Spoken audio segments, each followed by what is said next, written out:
I got to hit the DiNGK Pickleball HYPER PRO X.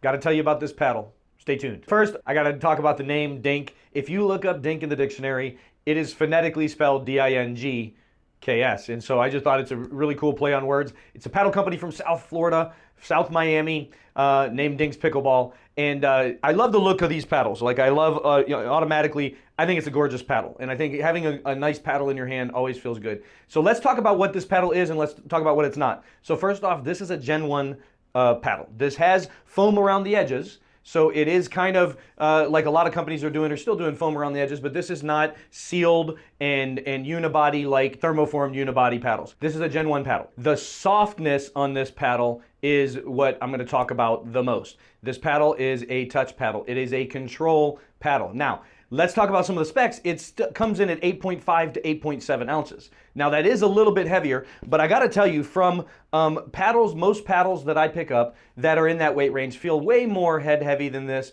The swing weight on this is gonna be high. This is gonna be top tier on the swing weight. So blocks, resets, things like that, you're gonna be able to just stick this paddle out there. It's not gonna torque in your hand. It's not gonna turn in your hand. It's going to be like butter. And I found that to be true with this paddle every time I picked it up. Really, really loved it. Now, you can still put some good power into this paddle, but it is not a power paddle. You can generate, spin with it. It's probably a little bit lower mid-tier spin, so it's around 1600 on the spin charts by like John Q Pickleball or the Pickleball Studio.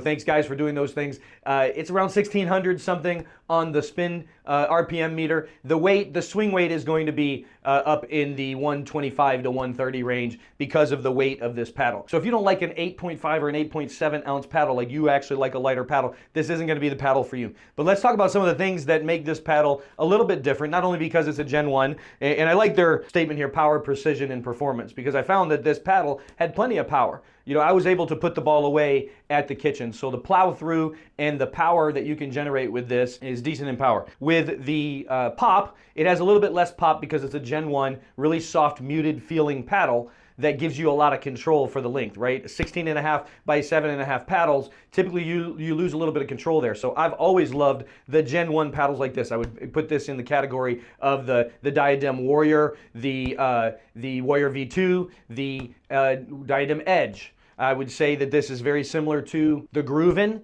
E. The Grooven E feels like this. The Carbon first generations feel like this. The CRBNs feel this way as well. But I would say that gaining the reach on this, I didn't feel like I was losing the control that I typically like when I'm at the kitchen. This thing has a 5.3 inch handle. So you can see 5.3 inch, and you can see that you can go up a little bit higher here on the neck if you wanted to. So you can really get a comfortable two-handed backhand on here. You can see here, I can get a comfortable two-handed backhand on here. I don't feel like I have to grab on the end. I feel like I can put two hands in parallel. I don't have to overlap or do something weird with my grip here to pull off the tui. And the other thing I'll say about this paddle, even though it's a thicker paddle, it only has a 4-inch circumference handle. So I had to put an overwrap on this because it was actually a little bit small for me. So this is perfect size handles for people with smaller hands or women.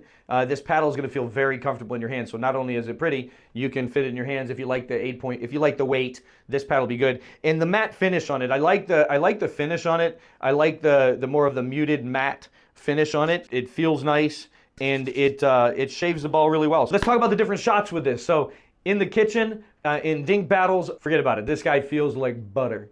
You can put the ball anywhere, and because it can still generate some spin, now it's not a top tier spin paddle, you can still brush the ball and get some good spin on it, right? It's more of a blocking paddle than a put away with pop because of the way it feels and the softness of it, but with power shots, with full swings, with overheads, with full wind up shots, this paddle really excels there. You can really feel the swing weight when you're getting through the ball like that, and that's really where it comes into play. And then the pop usually comes from the surface area and the core, how it responds to just quick volleys, right? That's where the pop comes from. So in the kitchen, doing dinks, loved it. Loved this paddle. Immediately made it into my bag when I picked up this paddle. Now, let's step back and let's go to no man's land. In no man's land, resets with this paddle, gorgeous. And I felt like if I was able to get anything on the ball that I could generate still a moderate amount of power, I would say it's not poppy, but I would say that if I can get a little bit of a wind up with it, this thing you can generate some power with from no man's land. But anything that involves touch, anything, you can just sit there all day and take what they're dishing out and get yourself up to the kitchen, no problem with this paddle. Let's take a step back to third shot. So third shot drops, not a problem. Third shot spins, third shot cuts. I was able to hit everything I wanted to do from the third shot area in the soft game. I was able to put it wherever I wanted. I was able to turn my hand over and pull it to the person in front of me. And it's, like I said, with the power, able to step into the ball and hit drives, no problem with this paddle getting power with it. So really good, you know, can really feel the swing weight there when you're getting through the ball and really allowing the paddle to do the work for you and getting that pop through there.